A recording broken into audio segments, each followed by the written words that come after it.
കാക്കനാട് തെങ്ങോട് ക്ഷേത്രത്തിൽ കവർച്ച നടത്തിയ കള്ളൻ പിടിയിൽ. കാക്കനാട് തെങ്ങോട് സ്വദേശി ഷാൻ MK ഇൻഫോ പാർക്ക് പോലീസാണ് പിടികൂടിയത്. കഴിഞ്ഞ ശനിയാഴ്ചയായിരുന്നു മോഷണം.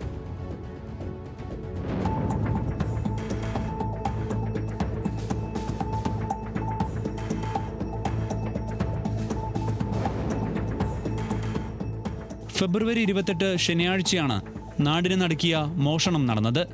കാക്കനാട് തെങ്ങോട് കണ്ണമംഗലത്ത് മനയിലെ കുടുംബക്ഷേത്രത്തിലെ 150 വർഷത്തോളം പഴക്കമുള്ള വിഗ്രഹങ്ങളാണ് മോഷണം പോയത്. ക്ഷേത്രത്തിലെ ചുറ്റുമതിലിനുള്ളിൽ പ്രതിഷ്ഠിച്ചിരുന്ന മഹാവിഷ്ണുവിന്റെ 2 ഓട് വിഗ്രഹങ്ങളും 5 സെന്റിമീറ്റർ ഉയരമുള്ള സർപ്പവിഗ്രഹവുമാണ് കവർച്ച ചെയ്യപ്പെട്ടത്.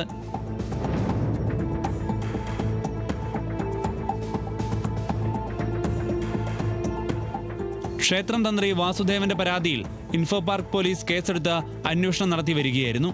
അമ്പലത്തിലെയും ചുറ്റുമുള്ള വീടുകളിലെയും CCTV ദൃശ്യങ്ങൾ പരിശോധിച്ച പോലീസും നാട്ടുകാരും മോഷ്ടാവിനെ തിരിച്ചറിഞ്ഞു. കാക്കനാട് തെങ്ങോട് സ്വദേശി ഷാൻ MK ആണ് മോഷ്ടാവെന്ന് മനസ്സിലാക്കി. മോഷണത്തിന്റെ CCTV ദൃശ്യങ്ങൾ ന്യൂസ് മലയാളത്തിന് ലഭിച്ചു. രാത്രി അമ്പലത്തിന്റെ മതിൽ ചാടിക്കടന്ന് അകത്തെത്തിയ ഷാൻ ചുറ്റമ്പലത്തിനകത്ത് കയറി കുറച്ചുനേരം അവിടെയെല്ലാം ചുറ്റിക്കറങ്ങി നടന്നു. അല്പനേരത്തെ വിശ്രമത്തിന് ശേഷമാണ് വിഗ്രഹങ്ങൾ ഇളക്കിയെടുക്കാൻ തുടങ്ങിയത്.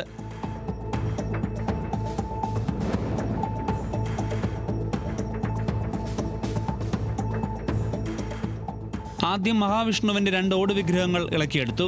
വീണ്ടും ചുറ്റി നടക്കുന്നതിനിടെയാണ് നാഗപ്രതിഷ്ഠ കണ്ടത്. ഇതോടെ നൃത്തം തുടങ്ങി. തുടർന്നാണ് ഷാൻ അവിടേക്ക് ചാടിക്കേറി ആ വിഗ്രഹവും ഇളക്കിയെടുത്തത്.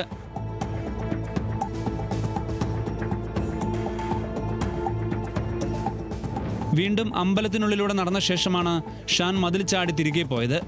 ആളെ തിരിച്ചറിഞ്ഞതോടെ പോലീസ് വീട്ടിലെത്തിയെങ്കിലും ഇയാൾ അവിടെ ഉണ്ടായിരുന്നില്ല. പിന്നാലെ നടത്തിയ അന്വേഷണത്തിലാണ് ഷാനെ പിടികൂടുന്നത്. ഷാന്റെ വീട്ടിൽ നിന്ന് വിഗ്രഹങ്ങളും കണ്ടെടുത്തു. ഇയാൾ ഒരു സ്ഥിരം കുറ്റവാളിയല്ല എന്നാണ് പോലീസിന്റെ കണ്ടെത്തൽ. ഷാൻ മദ്യത്തിനും മറ്റു ലഹരികൾക്കും അടിമയാണെന്ന് നാട്ടുകാർ പറയുന്നു.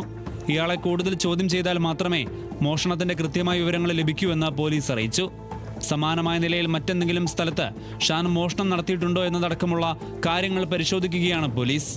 ന്യൂസ് മലയാളം, കൊച്ചി.